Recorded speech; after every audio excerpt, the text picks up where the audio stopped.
नमस्कार प्रिय दर्शकों, स्वागत है आप सभी का हमारे YouTube चैनल दिव्य दर्शनम में। आज हम जानेंगे उत्तराखंड की दो प्रमुख नदियों का रहस्य। उत्तराखंड की गोद में बसी दो नदियाँ, एक का स्वभाव तीव्र और प्रखर, दूसरी का बहाव शांत और मधुर। नाम है भागीरथी और अलकनंदा।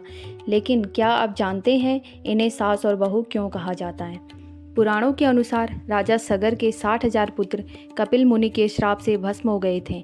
उन्हें मोक्ष दिलाने के लिए राजा भागीरथ ने कठोर तप करके माँ गंगा को धरती पर लाने की विनती की। देवताओं ने माँ गंगा को पृथ्वी पर भेजा, लेकिन उनके वेग को रोकने के लिए भगवान शिव ने अपनी जटाओं में उन्हें समेट लिया।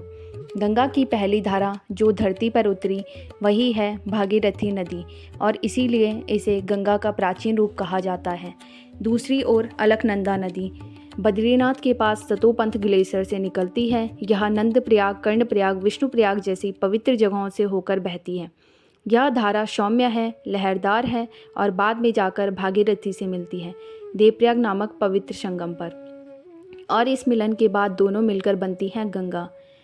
अब यहाँ आता है वो रोचक रहस्य। भागीरथी को माना गया सास क्योंकि वह पहली है, तेज है और गंगा के रूप में धरती पर पहले उतरी। अलकनंदा को माना गया बहू क्योंकि वह बाद में मिलती है, शांत है, सौम्य है और अधिक लहरों वाली है।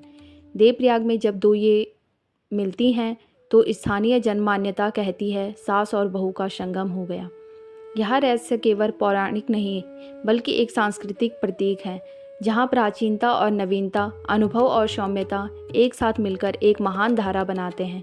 गंगा सिर्फ एक नदी नहीं, यह भावों की, भक्ति की और भारतीयता की प्राण धारा है, और उनका यह सास बहू रूप हमें रिश्तों की गहराई भी सिखाता है। तो अगली बार जब आप देवप्रयाग जाएं या गंगा जल की बूंद अपने माथे पर लगाएं तो याद रखिए उसमें छिपा है एक रहस्य, एक कहानी और एक गहराई। भागीरथी और अलकनंदा की सास बहू वाली अद्भुत कथा।